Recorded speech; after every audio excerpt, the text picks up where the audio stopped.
Hi, my name is Dan Broder, and I am a research scientist at IDEXX Laboratories in water research and development. And today we're going to talk about managing Legionella risk, a simple and accurate testing solution and culture change in Legionella detection. As you probably know, Legionella is a broad group of organisms that comprise a number of different species. Legionella pneumophila is the most common species found in the environment. It's also the one that's most commonly associated with Legionnaires disease. Legionella pneumophila itself can be further subdivided into what are called serogroups. There's upwards of 15 different serogroups of Legionella pneumophila. Serogroup number 1 is far and away the most pathogenic one. It's the one that's nearly always associated with disease and with very large outbreaks. Now, the other serogroups, 2 through 15, are also found associated with disease and can be equally fatal. They just don't seem to be as commonly found when people get ill with Legionnaire's disease. Now, there are also other species of Legionella besides pneumophila. There's upwards of 75, last I heard. Most of these have never been associated with disease. There are a handful of them that have been associated with disease in the past, but by and large, these are not really the reason for concern for Legionella in your water. Legionella pneumophila is far and away the most important and pathogenic species of Legionella.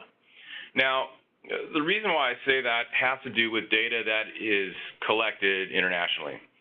Most of the time when someone comes into the hospital and they're diagnosed with an acute respiratory infection, what a doctor will commonly do is have them do a urinary antigen test, which looks specifically for Legionella pneumophila serotype 1. But it doesn't tell you whether or not there's other possible serogroups of Legionella pneumophila. It just tells you whether it's number 1 or not. That itself is not going to tell you anything about the possible causative agents if there's something other than serotype 1. However, there are times when people do a full culture analysis. They will take a sample from a patient, actually subculture it, and grow it up and determine what the actual species or serogroup is. And when that kind of evaluation is done, what you find year after year is that Legionella pneumophila is far and away still the most common causative agent of Legionnaire's disease, and most of these are Legionella pneumophila serotype 1. The plot you're looking at here is data that I've compiled from the European Center for Disease Protection and Control. They have an annual surveillance report where they publish the data from all their culture confirmations done in the hospitals. So Legionella pneumophila is the most common one. That's the biggest bar in each annual group here. You also have some that are unknown. That's probably the next biggest category. And then you have Legionella longbeachii, which is kind of interesting because Legionella longbeachii is not even really a water organism, and we're really going to talk primarily about water today. That one seems to be found most commonly in potting soils. But regardless, Legionella pneumophila is clearly the most common one, and it's the reason that we're talking about Legionella and Legionnaire's disease today. Now, when people test their water to determine whether or not Legionella and Legionella pneumophila are present, what they will use is culture.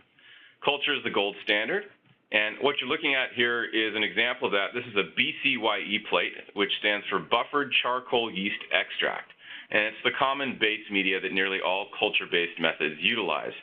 And what you see here is some Legionella pneumophila colonies growing on the plate. If you look closely, there's actually more than one type on there, which is part of the message that I want to try and communicate today, is that there is a level of subjectivity associated with trying to understand whether Legionella pneumophila is actually present on a given culture medium. So trying to interpret the plates is one level of subjectivity and possible error when doing this method. The biggest one probably has to do with the methods that are used to get to that point in the first place. And what you're looking at on this slide is just a snapshot of diagrams, flowcharts of some of the more common methods that are used to try and isolate and quantify Legionella from the environment. And I'm not going to go through these in any kind of detail. I just want to show you that these are flowcharts where people are running methods associated with a protocol in which they're doing multiple things all at the same time, all in parallel. And the reason that that's done is because people don't know whether or not a specific condition utilized in a protocol is going to give them a readable plate. Legionella is a very slow-growing organism, and BCYE media is very rich. And for those reasons, a lot of other organisms that may be present in the water sample will have an opportunity to take over the culture. So people will do lots of different things in parallel to try and prevent that from happening so they can actually see the Legionella. Legionella has some pretty interesting resistances. They're resistant to low levels of acid or low levels of heat. There's certain antibiotic combinations you can use that Legionella have some degree of resistance to that you can utilize to knock down the background. And all of these things are used in various combinations to try and reduce the background so you can see the Legionella on the plate. And in conjunction with that, if you have a very low concentration sample, you may have to do some sort of concentration, whether that be membrane filtration or centrifugation or something like that. Regardless, these people are processing all their plates in parallel when they run one of these methods. And then when all of the plates are done, they'll look at them all at the same time and try and make a decision as to which plate they think gives them the best opportunity to make the most accurate or really the highest quantification of Legionella on the plate at that time. When they think they see a colony that is something that they suspect to be Legionella, which they call a presumptive, they're not done at that point. They must undergo what's called the confirmation process, where they take a suspected colony and subculture it to multiple kinds of media where it can grow and media where it cannot grow. If it passes that test, then you have a confirmed isolate. But keep in mind that this kind of process has to be done for each type of presumptive colony. So if you see more than one that you think might be Legionella on there, you have to count them up individually and then go through this process and then do the mathematics to calculate back to what the original concentration was in the starting sample. If you've done concentrations or dilutions, then that mathematics has to be employed to get your starting concentration. Now, there's 4 different methods shown here. The one on the top left is the most common one. That's the ISO 11731 method that's used internationally. But it's not the only method. The CDC has a method that's similar but has some differences. There's also one used by AFNOR, which is in France and some regions in Canada, and then there's an Australian method as well. Because these things all have some degree of similarities and some differences, people will look at them all and kind of pick and choose which protocol subroutines they want to run, because they may have some that they find are unsuccessful in their hands or some that they just don't like doing for whatever reason. Because of that, you get a lot of variation from laboratory to laboratory with regard to which protocol they're going to run. So different methods end up giving you different results. That's one of the problems with subjectivity and variability that result from doing all these methods. So this is the variability, is from doing all the different protocol steps and the very laborious protocol steps. But then I briefly mentioned subjectivity, and I showed you this plate before. This is what it looks like in a pretty good scenario. I'll take this plate any day. In actuality, it most commonly looks like this, where if you have a plate on the left where you might see more than one colony type, perhaps you'd look at both of these and do confirmations on both. On the right, you have one that's a little bit more messy and something closer to a zoo, where you have multiple possible colony types. You really don't know which one are Legionella, so you may be confirming quite a few of these in order to determine which one are actually Legionella and which are not. And then you got to tabulate up all the ones that were and get your final number. So the protocol complexity, the protocol subjectivity, and the variance between protocols can all lead to error and lack of accuracy. So several years ago, people approached IDEXX, said, IDEXX, you're the world leader in water testing microbiology test protocols and kits. Can you help us figure out a way to make this better? And so we embarked on trying to produce something that would enable us to do that, and we came up with something called Legiolert, and we launched this in 2016. And Legiolert is a next-generation culture test, and I want to emphasize that it is a culture test. You're actually growing the organisms up in this test. This is not a molecular test or a PCR test or anything like that. These are viable cells growing up in the test to produce a positive result. This test specifically looks for Legionella pneumophila, which is the causative agent of nearly all Legionnaires disease, but it's not a Legionella pneumophila serotype 1 specific test. It is specific for all serogroups. It detects the entire species of Legionella pneumophila. It's very reproducible. It's very repeatable, which means it's good for trending, which is really the purpose of this test. It is great for non-potable and potable matrices. Potable would be the stuff that's inside your building that comes out of the taps and faucets, and the non-potable most commonly would be cooling towers. And it gives you a confirmed result in 7 days. Now, 7 days sounds like a long time, but in actuality, the culture methods are longer than this because the initial colonies take at least 5 days to come up, and when they do, you have to go through the confirmation process, which can be an additional 2 to 4 days. Now, most of the colonies will come up in 5 days. You really don't get a complete count until 7 to 10 days. And then when you tack on the confirmations, you can be up to 14 days. So this is faster than that.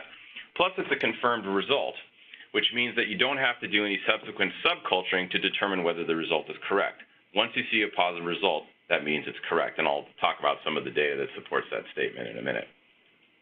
It doesn't require very much volume of water. A lot of the methods require you to collect a liter of water for sampling. This doesn't require that. Our most common protocol, which is a 100 milliliter protocol, that's all you require is 100 milliliters, and there's some samples where you don't even need that much. So it reduces the burden of sampling and shipping, but still gives you the same sensitivity as those other methods. And it has the ability to culture Legionella pneumophila when the Petri plates can't, because it's a very specific test. It's able to do that. The Legiolert platform is a liquid culture test, and it's incubated in this thing called a quanti tray. And what this is a plastic device that has wells thermoformed into it. You can see that there's 6 large wells and 90 small wells. And I'll explain how this works in just a second. But this tray gives you the ability to count from 1 cell up to 2,272 using a technology called most probable number. It works in conjunction with a blister pack powder in the following way. Before I go to the next slide, I'll just mention that this is an actual positive sample you're looking at here. This brown color you see in the tray on the left, every well that has turned brown is the result of at least one Legionella pneumophila landing in the cell and growing up and turning that well brown. Now, specifically the way this works, and I'll walk you through one of the protocols, the most common one, which is the 100 milliliter potable protocol.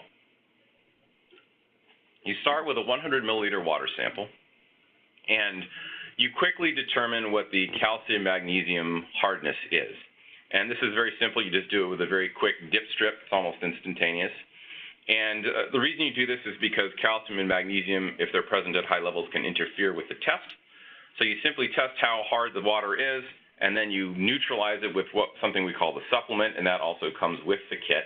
And once you've done that, you're ready to go. All you need to do is add your blister pack to that water and shake it up to produce your starter culture. And once you have your starter culture, you can pour it into this quanti tray. And the quanti tray comes sealed on 3 sides, so it's kind of like a bag. And you pour this starter culture into the bag, and you send it through this device called a quanti tray sealer. And basically what this is a heated roller. And you put the quanti tray in there, and there's a glue on the inside. And what that glue will do, once it's heated, is it will activate and end up sealing off and compartmentalizing that fluid into all of the different wells of the tray.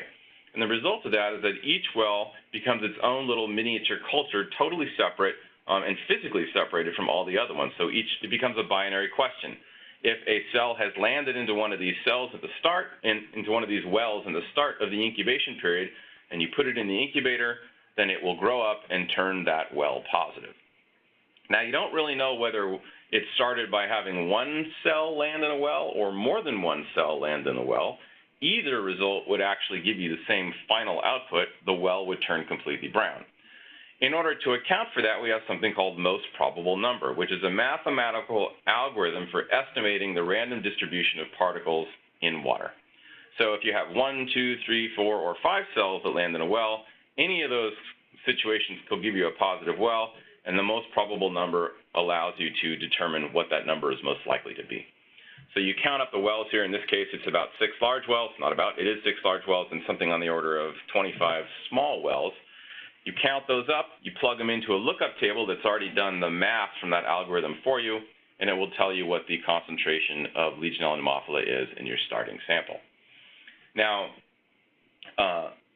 most probable number gives you the exact same value as colony-forming units, functionally speaking. Most probable number measures quantification in liquid.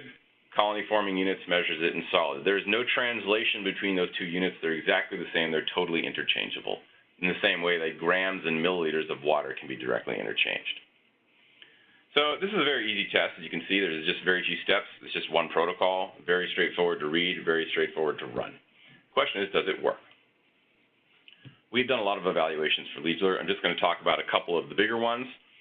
These were done with independent laboratories in both Europe and North America, and we did this with a split sample analysis, which means that laboratories that were running a study had normal samples come in their routine operations. These were actual customer samples, and they split them in half and ran on the same day, one with their normal laboratory standard method and one with Legiolert. And for all of the samples, we did confirmations. Now, Legiolert, you don't have to do a confirmation, but we did it just to highlight the specificity of the test. And in the end, when we compared the statistics for quantification of pneumophila, I'm going to show you comparisons of pneumophila to make an apples-to-apples comparison. So I'll show you a few different statistics from each of the trials. For for the first trial, we compared against the most common standard, ISO 11731.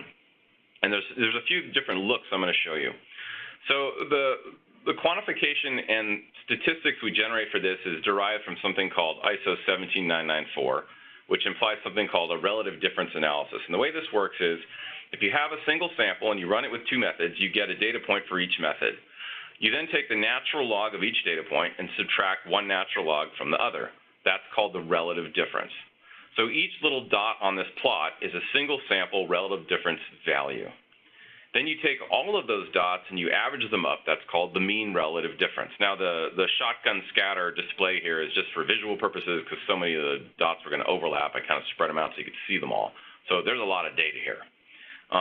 The key statistics we're looking for have to do with this little green diamond in the middle. The green diamond shows you several pieces of information. The central horizontal line is the average. The upper and lower points are the upper and lower 95 confidence intervals. 95% confidence intervals. Now, if those intervals are above 0, that means that there is a statistical difference. Or if they're below 0, that means there's a statistical difference. If those 95% confidence intervals are on either side of the 0 value, that means that there was no statistical difference. So just walking you through each of the different looks, we'll start in the middle. If you look at the middle, this is comparison of 100 mils of Legiolert with 100 mils run with ISO. So the same volume run with both methods. And what you see here is that Legiolert was wildly more sensitive. The confidence intervals are far above 0. I think the average here was 90%. And then the upper and lower is something on the order of 110 and about 75%. So Legiolert was very much more sensitive. And part of the reason for this was that the standard actually missed pneumophila in a number of instances. It completely missed it, even in situations where there was a pretty significant count. And I'll show you some data with regard to that in a second. The other two looks on this plot are one in which we compared just 1 mil run with the standard method and 1 mil run in Legiolert. And with the standard method, all you do is you take 1 mil and you drop it on a plate and spread it around. With Legiolert, you just take 1 mil and you drop it into a diluent and you run it in Legiolert. So in this situation, both of those methods are very, very simple to perform. There's very few protocol steps and very little room for error, or very little opportunity for error, I should say. In that situation, Legiolert and ISO were very much the same. There was really no difference, which speaks to how complications in the method can result in failures of the method. When you reduce all of the protocol complexity, you get equivalent performance. So that is the plot part on the rightmost set of points. Now, the one on the left is probably the most interesting here. What we're looking at is Legiolert 100 mil compared to what I'm calling the best ISO. And the data that comprises the best is when you run all of the ISO plates all in parallel at the same time, and you just choose whichever one gives you the highest result, that's the number that you select for use in the relative difference calculation. When you do that, and you compare it to a single 100 mil Legiolert test, you get very little statistical difference. So you can choose to run this very, very simple, very straightforward, very reliable protocol, or you can run multiple plates with the ISO method. Either way, you're going to get the same number. In this study, we confirmed over 2,000 wells from the Legiolert quantity trays across all of the samples and got 97.2% specificity, which means 97.2% of the time, Legionella pneumophila was something that was pulled out of those wells. So it's a very, very specific test. Another study we did was in North America. We used a slightly different protocol where you simply dilute 1 to 10, evaluating 10 mils of the starting sample. In this situation, you don't actually have to do a hardness test because you're diluting the hardness out. You just drop it in the diluent and add the powder and go. And in this situation, I've done a slightly different statistic, which is more relevant for domestic comparisons, where I just created an XY plot. And this is very simple. When you have a single sample and you get a data point from one method and a data point for the same sample for the other method, you just create an XY coordinate and you plot out all those coordinates. If you look at the insert in this plot, this is the low concentration samples. You can see that most of the points fall more or less on this 45-degree line. If all of the data points were the same for both methods for each sample, they would fall directly on the 45-degree line. So in this situation, they're pretty close to falling on the 45-degree line for nearly all of the low concentration samples. If you zoom out for the bigger plot, you can see that there were a few samples that were pretty high quantification for Legiolert that were almost zero for the standard method. Now, this is really where the problem is. When you're looking for Legionella pneumophila and you have a significantly high count and you miss it, that's a problem because you're trying to look for it in conjunction with a water safety plan. This is really the biggest issue. Now, to try and quantify that, I'm just going to talk a little bit about the first study against ISO 11731. And what I alluded to before was that there were quite a few samples that were completely missed by the ISO standard that Legiolert was able to detect. 56 times that happened. Now, some of those times the counts were really low and it's probably just statistical variation. But some of the times, as I just mentioned with this other study, there was quite a few samples that were very, very high concentration, that were above an action limit that were completely missed by the standard. This happened 17 times. The reverse only happened about 5 times. This is significant because it compromises your ability to use the data in conjunction with any kind of water safety plan. You're relying on a water safety plan to give you accurate information so you can make decisions. Oops, I went too far here. So what is the impact of repeatability and reproducibility? It has to do with the 2 primary questions you're asking in a water safety plan. Number 1, how much is really there? How much is really in your system? And is it a meaningful change from a previous test cycle? So what I've shown here is kind of a fictional water safety plan testing data set. And you can see along the bottom here, we're testing about every 4 weeks and going along until you get to about week 28, nothing is happening. At week 28, you see a little bit of a blip. Maybe something's going on, maybe it's nothing. And then at week 32, you see a pretty significant result. And I put in an action limit here of 100 MPN per 100 mils, which is a common action limit. It's not universal, but it's a common one. But you see a positive result here somewhere around the 150 range. With any water safety plan, what you would typically do is retest it to determine whether or not that was just an anomaly. And if it's not, then you know you have to do something. And that's how a water safety plan works. You test and test and test, and then if something goes wrong, you do something about it. So with this retest result, you would probably do something with your system like add more chemicals or flush the system or both, probably in the reverse order. Once you do those things, you would then test again to make sure that whatever you did had the desired outcome and determine whether or not you've dropped the levels back down to the expected minimum level. So in order to have something like this, this is a really good story right here. If someone gets ill and tries to blame a building owner for some sort of fault for not managing their water system, this is completely defensible here. This is exactly what a water safety plan should look like. You're testing to make sure everything is going as planned. If it doesn't, you know as soon as it doesn't, and then you fix the problem. In order to carry that out, you have to have an accurate and consistent test, and that's really the point here. So Legionnaires disease is very preventable with this kind of thing. With a water safety plan and consistent testing, you can totally prevent Legionnaires disease.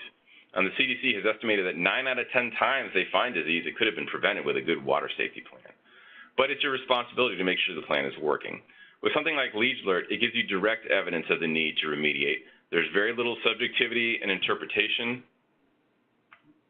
and it detects the cause of nearly all Legionnaires disease cases, Legionella pneumophila. So this is a next generation culture test. There are 60 plus species of Legionella. I think I said 75 earlier. I think the number is variable at this point. But there's really only one species that causes disease. It's Legionella pneumophila. Legiolert finds that causative agent. It finds the killer. It gives you results. It gives it to you faster. It's more straightforward and reliable, so you can make sound water management decisions. There are a lot of labs that offer Legiolert today. Here's a map that shows some of them. This map changes on a routine basis, but you can see the latest updates at the website that's shown below, IDEXX.com Legionella testing. And if there's a laboratory that you're interested in finding out if they offer Legiolert near you, this is the best place to look. I want to thank you very much. My name is Dan Broder. I'm a PhD at IDEXX Water R&D, and you can feel free to contact me anytime with regard to any concerns you have about Legiolert.